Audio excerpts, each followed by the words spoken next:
episode 2, The Inside Man.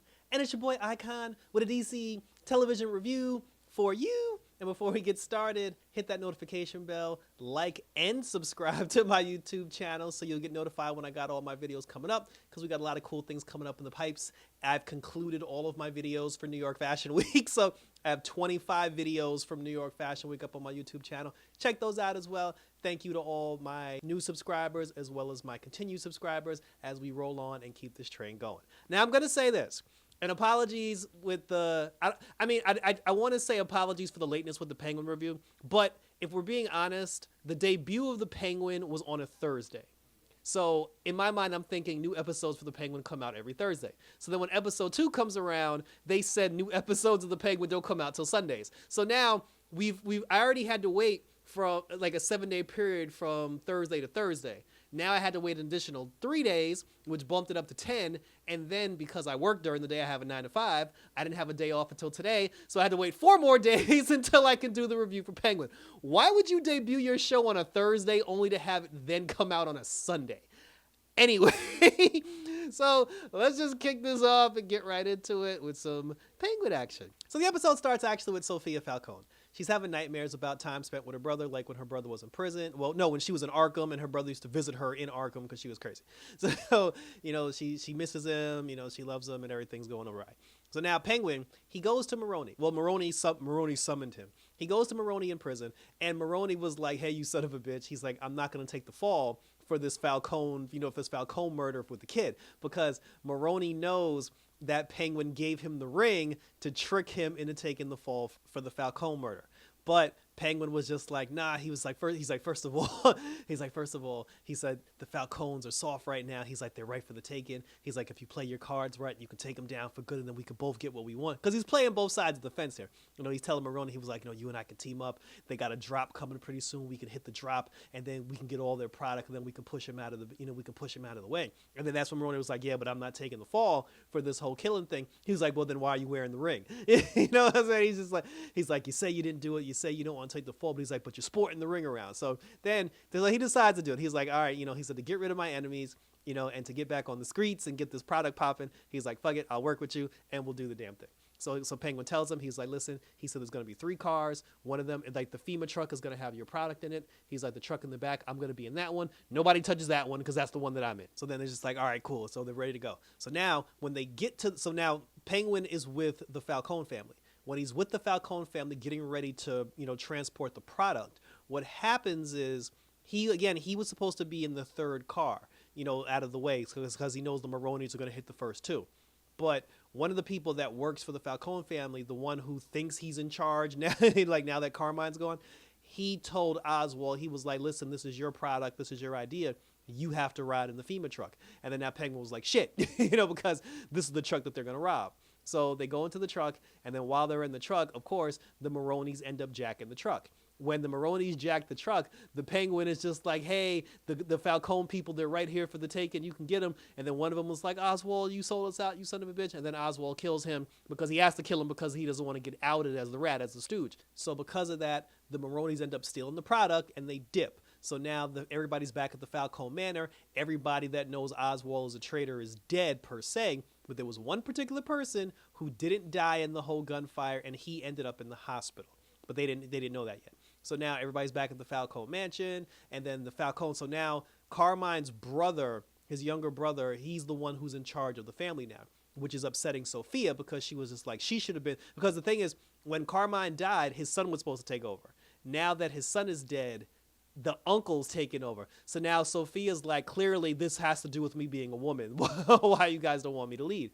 So then the brother now, he's in charge. And everybody, like the other guys, everybody's at the table. The family's all there at the table. And they're just like, oh, what are we going to do about the Maronis? They're causing us problems and everything. They stole our product. They're taking our money. And then Sophia shows up and she goes, that's what you guys all care about. She's like, you just care about the money, huh? She's like, you don't care about my brother? She's like, these motherfuckers killed my brother. And all you care about is the money and the product. And then the uncle stepped in and he was just like, yo, everybody calm down for a second. And then, him and Sophia had some words. Sophia sarcastically reminded him he was in charge.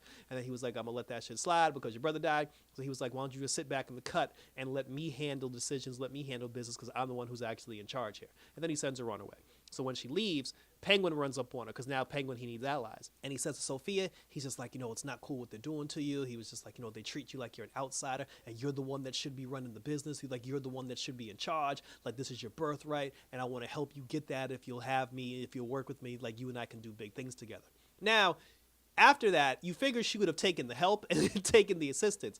She basically grabbed his nuts and cut them off by the by the vein because she said, oh, because you're at the bottom of the totem pole and you're a bottom feeder and nobody likes you and you're a piece of shit. She said, you're trying to cling on to what little dignity you have left by trying to align yourself with me. She's like, I don't need you, you son of a bitch. She's like, I'll protect my brother. She's like, I'll get what I need on my own without you. Get the fuck out of my face. And she was like, why do you care anyway? And then he was like, because I owe you. And kudos to him for keeping us cool, because I would have been like, you got some nerve.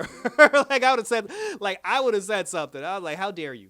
So then she spit in his face, basically, after he was just like, yo, I want to work with you. So then she was like, no. So she goes up to one of the crooked cops in Gotham, and she's like, hey, get me some information about what happened with the drug bust and with the drop. That crooked cop finds the guy who ended up in the hospital. So then he brings that person to Sophia. Sophia locks him up in the basement, and then the guy was unconscious. So Sophia was just like, once this guy wakes up, he'll tell us everything that's going on. The Maronis now, they run up on Penguin because they were just like, oh, the Falcones have one of our men, and it's your fault. Like, this happened because of you. And now the Maronis are like, we're going to kill you. And then he was just like, no, don't kill me. He was like, I can fix it. He said that, they got your boy. He said, I'll find your boy. It's like, I'll find the person in charge. He's like, you just give me some time. So now he comes up with a plan. But before that, he goes and visits his mama. Him and his mama had a little dance. We find out that as far as everyone else is concerned, his mother is dead. So the only two people that know that his mother is alive is him and Vic. And I guess like the Spanish guy that owns the house. Because Sophia later on, like Penguin went to Sophia and tried to talk to her again. He was like, yo, my offer still stands. And then he told her this whole thing about after his dad died, how his mom reacted and how she got over the grief and everything, this, that, and the third. But the way he worded it was saying to her that like his mother had passed away, so she doesn't know that his mom. And I feel like they did that on purpose. The whole thing about going out of their way to let us know if like it's not a coincidence that they went out of their way to let us know that everybody thinks his mother is dead.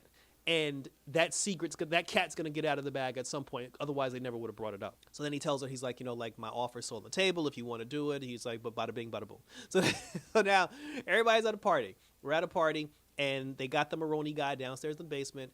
Penguin's whole thing was he wanted to set up Johnny, because he said that somebody's got to take the fall for all this shit. Somebody's got to get the heat on. So he still has the jewels that belong to the Falcone family. So he told Vic, he said, I want you to take the jewels and I want you to plant the jewels in Johnny's car because we're basically gonna frame him for the murder. When Vic tried to put the jewels in the car, security from the house ran up on him. They was like, who's this random black guy touching people's cars? And then he got scared and he ran away. Vic called Oz and he was like, yo, I fucked up. He was like, I couldn't plant the jewels, like my bad. And now Oz is like, shit, so he said, I gotta do something here because we need to frame somebody for this thing before everybody starts looking at me. And regarding Vic, I can't tell if the character is supposed to have a stuttering problem or if he only stutters when he gets nervous. Like, it's a unique acting choice, by the actor that plays Vic. I don't know if his stuttering means anything, but it is a very noticeable thing that they're going out of their way to show us. Again, I just don't know if it only happens when he's scared or if the character is just supposed to have a stuttering issue. I guess more on that later because, again, this doesn't seem like one of those things that just naturally happens. It seems like him having the stuttering issue is supposed to mean something later on down the line. Or maybe we'll get like a Vic backstory, like who knows. So now Penguin's like, shit, because the guy who they got from the hospital who was downstairs, Penguin went to go see him. And he said, listen, when they come down here to question you, make sure you tell them that Johnny was the one that killed the brother. And Johnny was like, he's the traitor and everything. So the guy was like, okay, cool.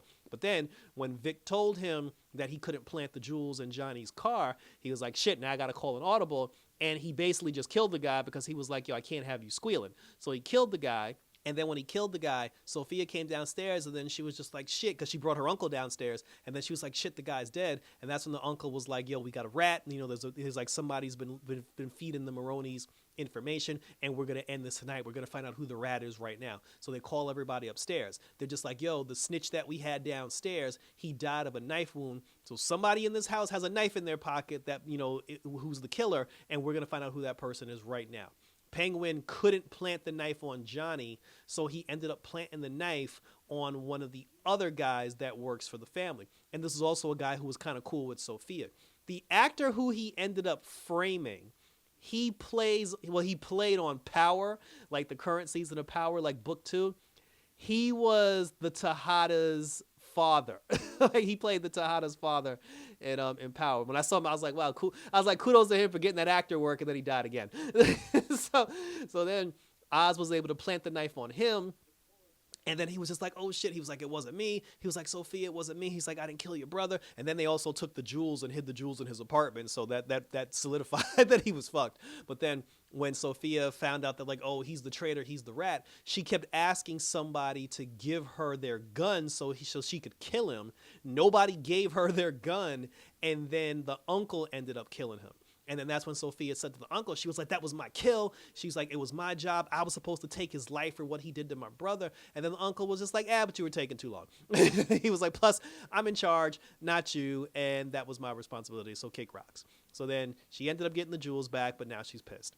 Now, Penguin had to hide the body of the traitor, and he also had to, like, get rid of the body of the person that was downstairs that worked for the Maroni family. So while he has Vic digging the graves for those two guys, he ended up kicking Vic in the grave, and then he was like, bro, you fucked up tonight. He said, what you did by you not completing your task, he said, I almost died. I had to pull some shit out of my ass, and it could have been me and you in the grave, all because you couldn't do one simple task. So he was just like, yo, if you ain't built for this shit, let me know. And then, then Vic almost peed his pants.